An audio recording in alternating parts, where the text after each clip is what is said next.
রং। আমরা আরো একটি বিষয় নিয়ে আলোচনা করব এবং একই সাথে নির্ধারিত বিষয় আছে যেটি হচ্ছে প্রতারণার মাধ্যমে বিয়ে কিংবা সামাজিক যোগাযোগ মাধ্যম ব্যবহার করে কিভাবে প্রতারণা করা হচ্ছে সেই বিষয়টিতে যাওয়ার আগে অ্যাটর্নি মঈন চৌধুরী সবচেয়ে বেশি মানুষ যে বিষয়টি নিয়ে উদ্বিগ্ন, আমার অনেক অনেক দর্শক বাংলাদেশ থেকে দেখেন, সেটি হচ্ছে ভিসা পজ বাংলাদেশের।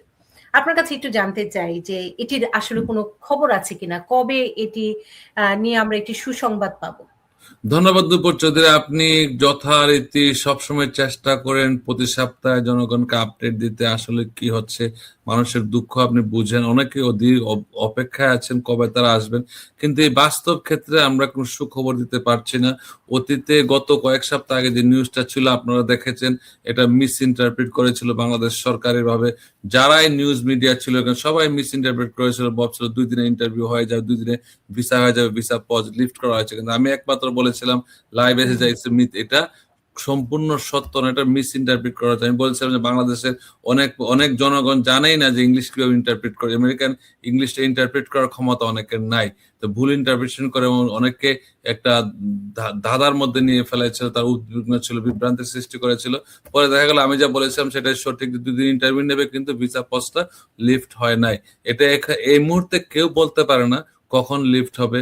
হয়তো ডোনাল্ড ট্রাম্প অথবা আমাদের মার্কো রুবিও, যে আমাদের যে ইউএস স্টেট ডিপার্টমেন্টের ইউএস সেক্রেটারি অফ স্টেট, সে যে সিদ্ধান্ত নেয় ট্রাম্পের আদেশে নিতে পারে, এটার উপর আমরা অপেক্ষা করতে হবে। তবে এটা কোনো এমবেসির ক্ষমতা নাই এটা পরিবর্তন করার, অনলি স্টেট ডিপার্টমেন্ট থেকে একসাথে করবে বলে আমি মনে করি, এবং সবাইকে অপেক্ষা করতে হবে। এবং সবাইকে অনুরোধ করি এটাই, আপনাদের যখন ইন্টারভিউ হচ্ছে ইন্টারভিউ প্রস্তুতি রাখবেন, সব ডকুমেন্ট জমা দিবেন।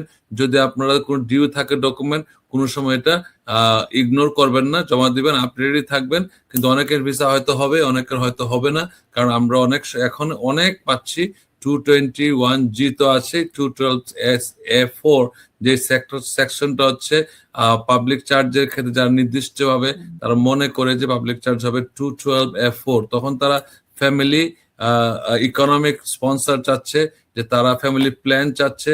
আসলে ভদ্রলোক ভদ্র মহিলা আমেরিকা আসলে কোথায় থাকবে, কার কাছে থাকবে, যে রাখবে তার কি রাখার ক্ষমতা আছে কিনা, তার প্রিভিয়াস হিস্ট্রি কি, এগুলো তারা যদি 1 বছরের ভিতরে প্রমাণ করতে না পারে, তখন তারা কিন্তু এই ভিসাটা আর হচ্ছে না।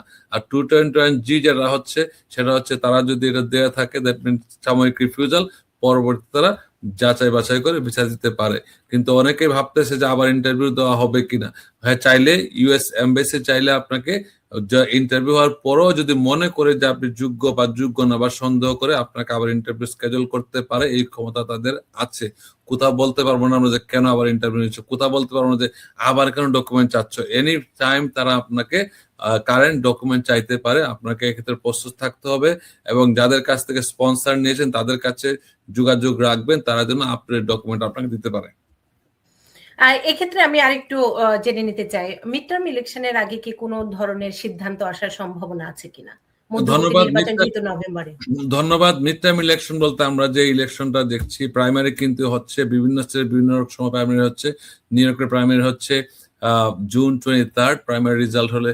প্রাইমারিতে খুব একটা ডিফার করবে না, কারণ প্রাইমারিটা হচ্ছে শুধুমাত্র দলের ভিতরে নির্বাচন, দলের ভিতরে ডেমোক্রেটিক পার্টির কে প্রার্থী এটা নিয়ে কথা হচ্ছে, এবং রিপাবলিকান পার্টির প্রার্থী কে হচ্ছে সে নিয়ে কথা হচ্ছে। কিন্তু রিয়েল ইলেকশন হবে নভেম্বরে। যখন ইলেকশন হবে তখন আমরা বুঝতে পারবো যে আসলে ডেমোক্রেট বা রিপাবলিকান কোন স্থানে কোন প্রার্থী ডেমোক্রেট বা রিপাবলিকান জয়ী হয়েছে। এখানে যদি অধিকাংশ ডেমোক্রেট জয়ী হয়, আমরা we are friend with our যে হেকিম জেফরিস, আমাদের গুড ফ্রেন্ড, আমাদের সমবয়সী, সে বর্তমানে স্পিকার হওয়ার আশা করছে আমরা। সে হয়তো যদি ডেমোক্রেট পার্টির ক্ষমতা আসে, he will be the speaker of the house. তখন হয়তো আমরা নেগোশিয়েট করার কিছু টুলস পাবো। হাউস যদি আমাদের ডেমোক্রেটদের দখলে থাকে, তখন কোনো বিল পাস করতে গেলে হাউস ছাড়া বিল পাস হবে না। এই ক্ষেত্রে ডোনাল্ড ট্রাম্প প্রশাসন হয়তো বিভিন্ন বিষয়ে নেগোশিয়েট করতে পারবে। আবার নেগোশিয়েট করার সময় বুঝতে হবে যে আমাদের যারা নেগোশিয়েট তারা কোন টপিকটা গুরুত্ব বেশি দিচ্ছে। যে যেমন ঢাকা কিন্তু আমরা আগে চাইলেও পারতাম, কিন্তু করি নাই। কিন্তু এখন হচ্ছে দেখেন, না করার কারণে এখন ডোনাল্ড ট্রাম্প এর সুযোগ পাচ্ছে। তো আমরা আগে যদি আমরা পার্মানেন্ট একটা সমাধান দিতে পারতাম, তখন কিন্তু আর এটা ডোনাল্ড ট্রাম্প এটা নিয়ে খেলতে পারতো না। সেটি মানে সবকিছুই তো রাজনীতি। অ্যাটর্নি সবকিছু মঞ্জুর রাজনীতি। ধরে কারণ ইমিগ্রেশনটাও ডেমোক্রেট এবং রিপাবলিকানদের অন্যতম রাজনীতির হাতিয়ার ভোটের মাঠে।